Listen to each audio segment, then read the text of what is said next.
বিশ্ব অর্থনীতি এখন এক অনিশ্চিত সন্ধিক্ষণে।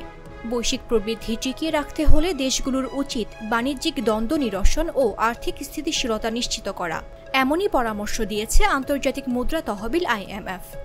সংস্থাটির মতে, গত 5 বছরে অর্থনীতির দৃঢ়তা থাকা সত্ত্বেও সাম্প্রতিক বাণিজ্য উত্তেজনা ও নীতিগত অনিশ্চয়তা বৈশ্বিক প্রবৃদ্ধিকে নতুন চ্যালেঞ্জের মুখে ফেলেছে। IMF জানায়, বিশ্বজুড়ে বাণিজ্য ও মূলধন প্রবাহে বড় ধরনের পুনর্বিন্যাস চলছে। বড় অর্থনীতিগুলো নীতিগত মোড় নেয়ার প্রস্তুতি নিচ্ছে, যা আর্থিক নীতি নির্ধারকদের জন্য কঠিন পরীক্ষার সময় তৈরি করেছে। এই জটিল বাস্তবতা মোকাবেলায় সংস্থাটি 3টি জরুরি অগ্রাধিকার নির্ধারণ করেছে। প্রথমত, বাণিজ্য উত্তেজনা কমিয়ে বৈষম্য দূর করতে হবে এবং নিয়মভিত্তিক সমতা নির্ভর বৈশ্বিক বাণিজ্য ব্যবস্থা গড়ে তুলতে হবে, যেখানে বিকৃতিমূলক নীতির ব্যবহার বন্ধ থাকবে। দ্বিতীয়ত, দেশগুলোকে অর্থনৈতিক ও আর্থিক স্থিতিশীলতা রক্ষায় একযোগে কাজ করতে হবে। এজন্য বাস্তবভিত্তিক আর্থিক পুনর্গঠন পরিকল্পনা, ব্যয় পুনর্বিন্যাস ও রাজস্ব আহরণ বৃদ্ধির ওপর জোর দিয়েছে সংস্থাটি। পাশাপাশি প্রান্তিক জনগোষ্ঠীর সুরক্ষায় লক্ষ্যভিত্তিক সহায়তা ব্যবস্থা গ্রহণেরও আহ্বান জানানো হয়।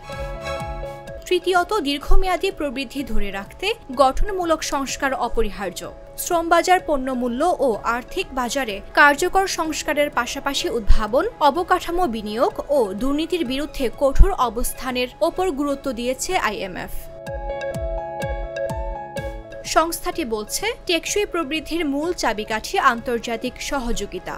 দেশগুলো যদি অভ্যন্তরীণ ও বৈদেশিক ভারসাম্য বজায় রাখে, তা বৈশ্বিক স্থিতিশীলতা ও জনগণের কল্যাণে বড় ভূমিকা রাখবে। ভবিষ্যৎ অনিশ্চিত হলেও নীতি নির্ধারকরা সচেতন সিদ্ধান্তের মাধ্যমে অর্থনীতির জন্য টেকসই পথ তৈরি করতে পারেন, এমন আশাবাদী ব্যক্ত করেন IMF। নিউজ ডেস্ক, জাগো নিউজ।